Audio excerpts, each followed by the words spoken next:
Assalamualaikum warahmatullahi wabarakatuh. Kami dari kelompok 1 kelas 5 EPGSD akan mempresentasikan mengenai peta kenampakan alam dan buatan multiperspektif di kelas 4 sekolah dasar. Kelompok kami beranggotakan Husnu Eka Wardani dengan NIM 190953, Syifa Tresna Kania dengan NIM 19077791, Nurita Aulia dengan NIM 19077827. Yang pertama mengenai peta. Definisi peta menurut para ahli, menurut Aryono Prihandito, peta adalah gambaran permukaan bumi dengan skala tertentu dan digambarkan pada bidang datar dengan sistem proyeksi tertentu. Yang kedua, menurut Erwin Rais, beliau mendefinisikan peta sebagai gambaran konvensional kenampakan muka bumi yang diperkecil seperti kenampakan aslinya bila dilihat secara vertikal dari atas. Peta dibuat pada bidang datar serta dilengkapi tulisan-tulisan sebagai penjelasan.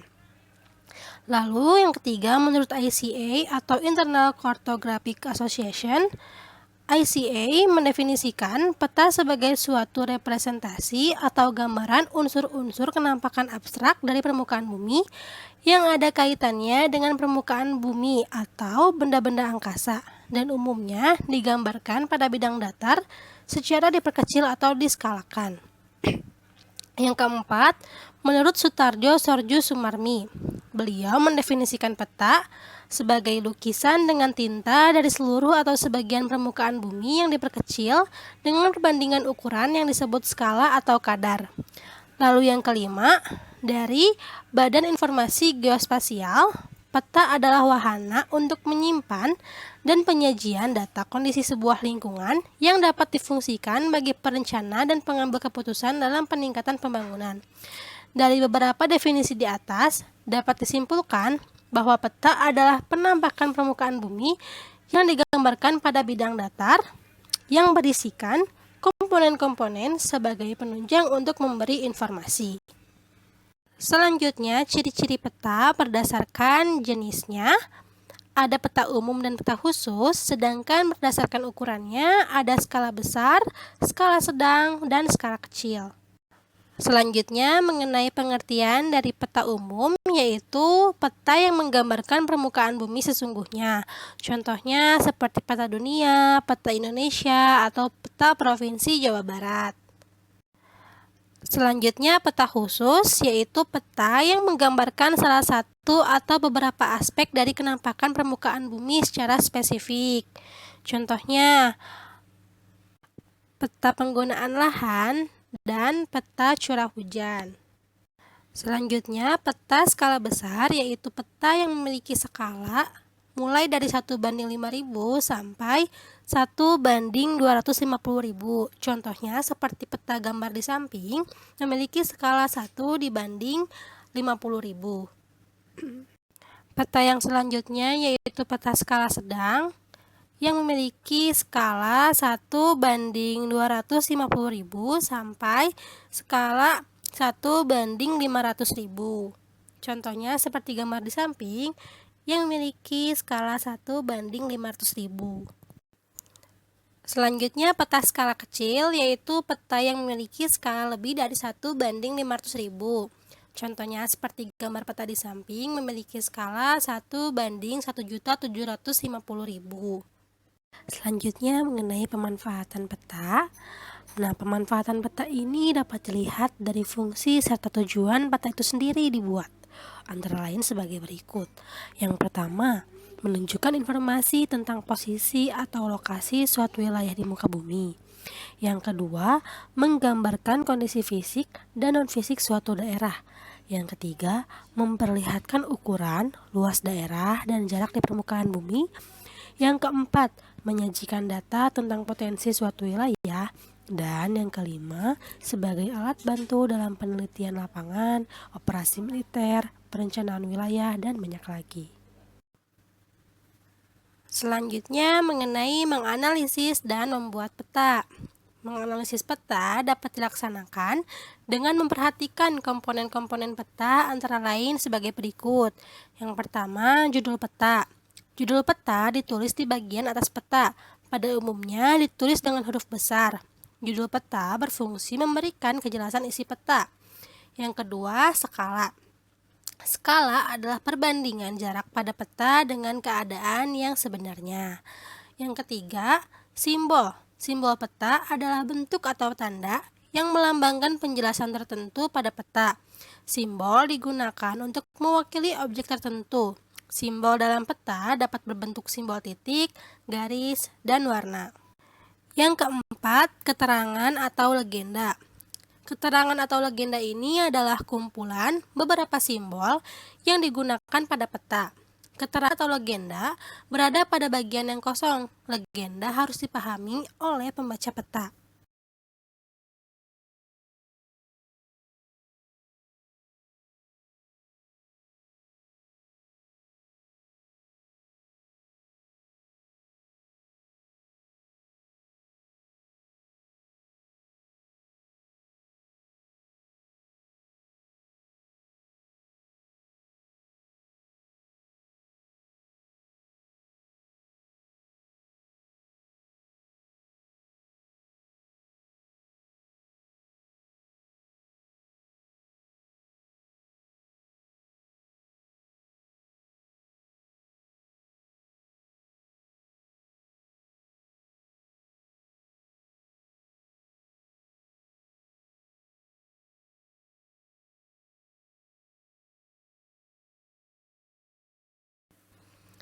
Ini merupakan gambar peta Provinsi Bali.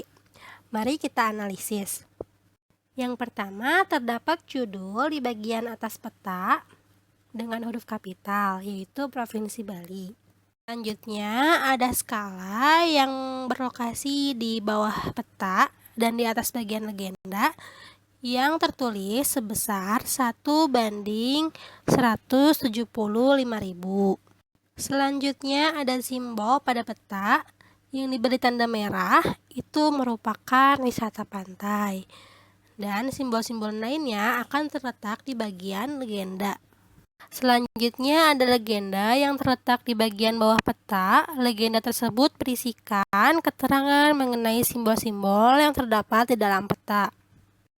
Yang terakhir yaitu arah mata angin. Arah mata angin ini terletak di bagian atas peta yang dilambangkan dengan gambar seperti berikut dan dilambangkan dengan utara atau U.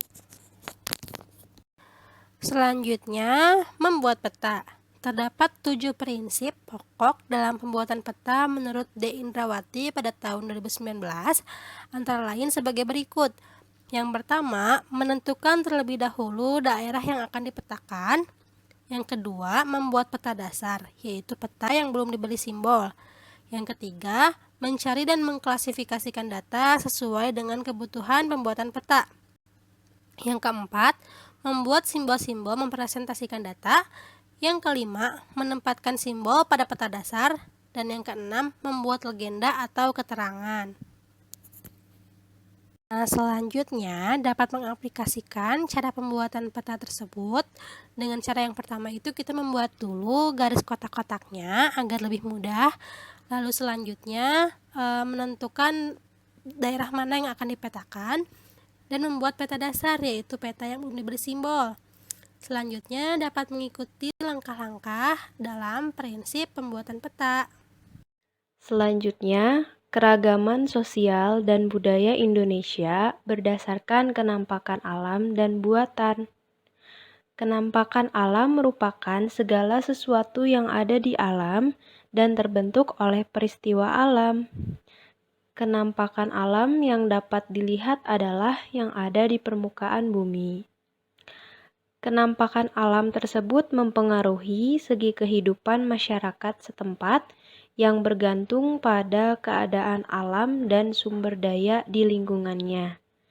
Lingkungan tempat tinggal masyarakat dibedakan menjadi dua, yaitu lingkungan pedesaan dan lingkungan perkotaan. Lingkungan pedesaan sebagian besar berupa perkotaan, perkantoran, rumah sakit, perindustrian, perhotelan, tempat hiburan, dan lain sebagainya. Karakteristik kenampakan alam. Keragaman kenampakan alam suatu daerah dipengaruhi oleh perbedaan letak ketinggian dari permukaan bumi. Di bagian daratan terdapat berbagai macam bentangan alam, misalnya dataran rendah, dataran tinggi, pegunungan, gunung, pantai, sedangkan di perairan berupa sungai, danau, selat, laut, dan rawa. Nah, bagian daratan meliputi yang pertama, pantai. Pantai adalah perbatasan antara daratan dan lautan. Yang kedua, dataran rendah adalah bentangan tanah datar yang sangat luas pada ketinggian kurang dari 200 meter di atas permukaan laut. Yang ketiga, pegunungan. Pegunungan adalah rangkaian gunung atau daerah yang bergunung-gunung. Yang keempat, dataran tinggi. Dataran yang ketinggiannya lebih dari 600 meter di atas permukaan laut. Dan yang terakhir ada gunung, yaitu bukit yang sangat besar dan tinggi. Selanjutnya, bagian perairan meliputi yang pertama, sungai. Sungai merupakan bagian dari permukaan bumi yang rendah dan dialiri oleh air. Yang kedua, danau. Danau adalah permukaan bumi berupa cekungan yang sangat luas dan digenangi air. Yang ketiga adalah rawa. Rawa adalah tanah yang digenangi air. Yang keempat, selat, yaitu laut yang sempit di antara dua pulau. Dan yang terakhir adalah laut, bagian permukaan bumi paling rendah dan luas yang digenangi air asin. Nah, di sini ada beberapa contoh dari kenampakan alam, yaitu ada gunung, pantai, dataran tinggi, dan dataran rendah.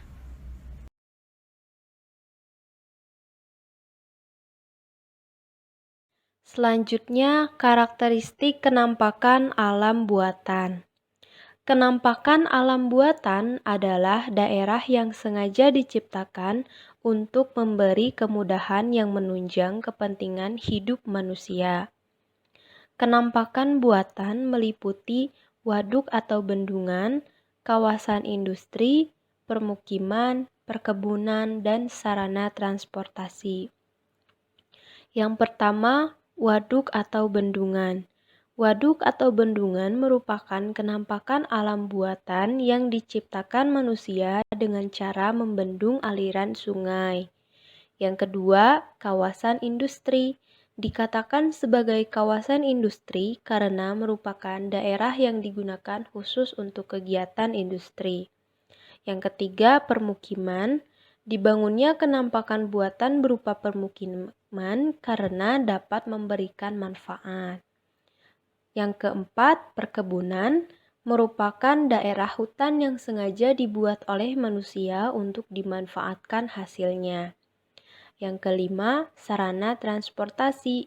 Sejalan dengan bertambahnya jumlah penduduk, maka meningkat pula berbagai kebutuhan lainnya, seperti ketersediaan transportasi.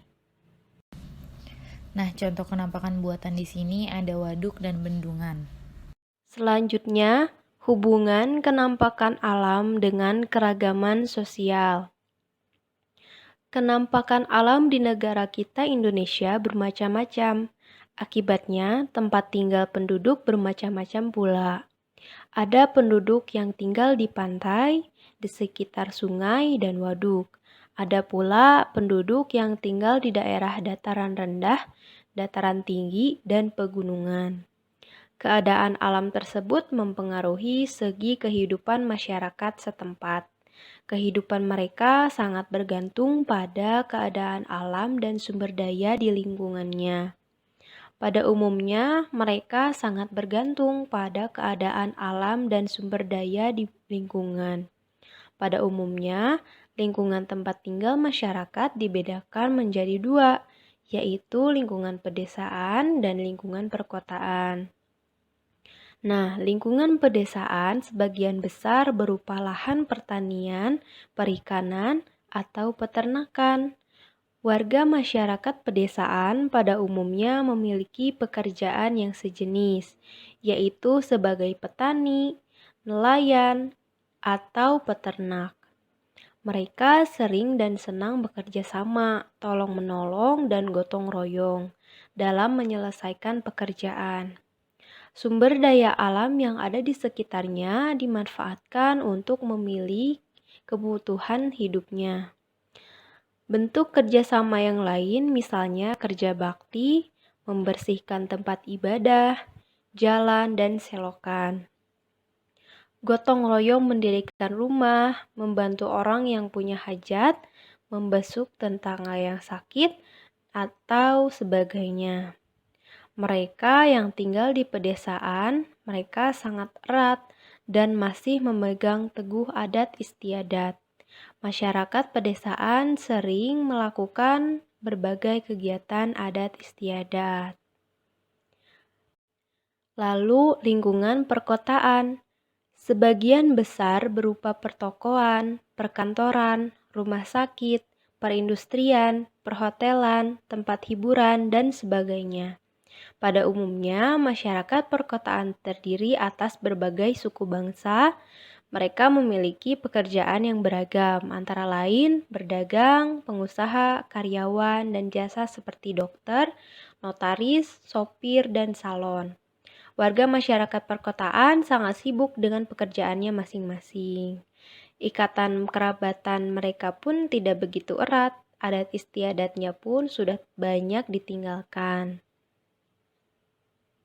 Selanjutnya, hubungan kenampakan alam dengan keragaman budaya. Yang pertama, rumah tradisional. Keadaan alam suatu daerah mempengaruhi bentuk tempat tinggal masyarakat.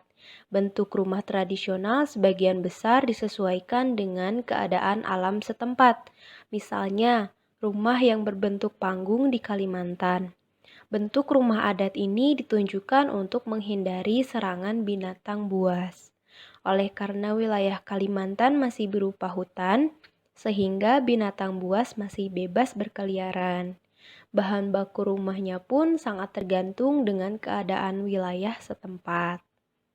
Misalnya, rumah adat Papua kebanyakan masih beratap rumbia. Hal ini dikarenakan daun rumbia banyak terdapat di wilayah tersebut. Selanjutnya, pakaian tradisional. Pakaian tradisional disebut juga pakaian adat atau pakaian daerah. Setiap daerah memiliki pakaian adat yang berbeda dengan daerah lain. Bentuk dan bahannya pun yang digunakan bergantung pada keadaan alam setempat. Di daerah yang berhawa panas menggunakan bahan yang mudah menyerap keringat. Di daerah yang berhawa dingin menggunakan bahan yang tebal. Warna dan corak serta model pakaian pun adat antara daerah yang satu berbeda-beda dengan daerah lainnya. Ada yang masih sederhana, tapi banyak juga pakaian tradisional yang diperbaharui modelnya. Pakaian tradisional atau pakaian adat biasanya dipakai pada acara khusus, misalnya pada pesta pernikahan. Selanjutnya, lagu dan tarian daerah. Tarian daerah di negara kita, Indonesia, amat beragam. Gerak langkah tarian daerah dipengaruhi oleh keadaan alam. Ada tarian daerah yang memiliki gerak langkah tenang, lemah gemulai, dengan pandangan mata teduh. Ada pula tarian daerah yang gerak langkahnya lincah dan dinamis, dengan pandangan mata yang menebar. Lagu daerah biasanya menggunakan bahasa daerah. Tiap daerah juga memiliki tarian yang berbeda-beda. Tujuan tarian daerah juga berbeda-beda. Misalnya, tari piring dari Sumatera Barat bermakna kegotong royongan dalam bekerja sama. Yang terakhir, alat musik. Alat musik di Indonesia beraneka ragam. Alat musik ini biasanya digunakan sebagai pengiring dalam upacara adat. Berbagai alat musik daerah merupakan kekayaan budaya bangsa. Selanjutnya, dampak kenampakan alam dan buatan terhadap pemanfaatan sumber daya alam bagi masyarakat. Selanjutnya ada dampak negatif, yaitu yang pertama, jika terjadi gunung meletus atau banjir, akan menjadi bencana bagi manusia. Yang kedua, mempersulit mobilitas atau pergerakan dari satu tempat ke tempat lainnya. Selanjutnya ada dampak positif, yaitu abu vulkanik dan berbagai material yang dihasilkan dari aktivitas vulkanisme sangat membantu menyuburkan tanah di daerah sekitaran gunung. Di daerah vulkanisme biasanya terdapat bahan galian tambang mineral yang berharga. Yang terakhir, kenampakan-kenampakan alam menjadi objek wisata yang menguntungkan bagi manusia. Selanjutnya, pengembangan sikap dan perilaku tentang kenampakan alam dan buatan. Selanjutnya, dimensi pengetahuan. Setiap orang memiliki wawasan tentang pengetahuan sosial yang berbeda-beda. Ada yang berpendapat bahwa pengetahuan sosial meliputi peristiwa yang terjadi di lingkungan masyarakat tertentu. Dari sikap ini dapat disimpulkan bahwa peserta didik dapat mengetahui perihal pengetahuan kenampakan alam dan buatan yang ada di sekitarnya. Selanjutnya, dimensi keterampilan. Kecakapan mengolah dan menerapkan informasi merupakan keterampilan yang sangat penting untuk mempersiapkan siswa menjadi warga negara yang mampu berpartisipasi secara cerdas. Dari sikap ini, dapat disimpulkan bahwa peserta didik dapat membuat suatu inovasi baru dari kekayaan alam, salah satunya kerajinan tangan. Selanjutnya ada dimensi tindakan atau tanggung jawab. Tindakan sosial merupakan dimensi pendidikan ilmu pengetahuan sosial yang penting karena tindakan dapat memungkinkan siswa menjadi peserta didik yang aktif. Mereka pun dapat belajar berlatih secara konkret dan praktis. Dari sikap ini dapat disimpulkan bahwa peserta didik bisa menjaga kenampakan alam ataupun buatan yang ada di lingkungan sekitar. Contohnya bertanggung jawab untuk membuang sampah pada tempatnya dan menjaga keasrian kenampakan alam dan buatan. Selanjutnya, pendekatan dan model membelajarkan kenampakan alam dan buatan berbasis HOTS. Nah, menurut saya pada materi ini lebih baik menggunakan pendekatan konstruktivisme. Kenapa? Karena konstruktivisme merupakan salah satu alternatif dalam upaya meningkatkan kreativitas siswa. Nah, melalui pendekatan pembelajaran ini diharapkan siswa mampu membangun diri sendiri pengetahuannya, membuat analisis, aktif berpikir, bekerja sama dalam kelompok, melakukan dan memaknai sendiri apa yang harus dipelajari, sehingga akan tercipta pemahaman yang lebih tinggi dengan prinsip belajar tuntas atau mastery learning dalam pembelajaran. Prinsip dasar konstruktivisme adalah siswa membangun sendiri pengetahuannya. Pengetahuan dibangun atas dasar sesuatu yang telah dimilikinya. Belajar adalah mencari makna. Belajar akan lebih bermakna apabila siswa mengalami langsung dan ada dalam kehidupan di lingkungannya. Dengan mengalami sendiri tentang sesuatu hal, maka siswa akan memahami dan mengetahui manfaat. Siswa mampu menganalisis dan memperoleh jawaban atas hal-hal yang ditemuinya di lapangan. Dengan demikian, apa yang telah dipelajari akan tersimpan dengan baik di dalam memorinya. Lalu, model pembelajaran discovery learning. Model pembelajaran discovery learning lebih berpusat pada peserta didik dan memberikan pengalaman langsung melalui kegiatan yang mengasah kemampuan berpikir kritis. Menurut Wilcox, menyatakan bahwa pembelajaran discovery mendorong peserta didik untuk terlibat aktif dalam proses pembelajaran, baik itu mengenai konsep-konsep maupun prinsip-prinsip. Guru mendorong peserta didik agar terlibat dalam pembelajaran yang memberikan pengalaman sehingga peserta didik menemukan prinsip-prinsip untuk diri mereka sendiri. Sekian dari kelompok kami, kurang lebihnya mohon maaf. Wassalamualaikum warahmatullahi wabarakatuh.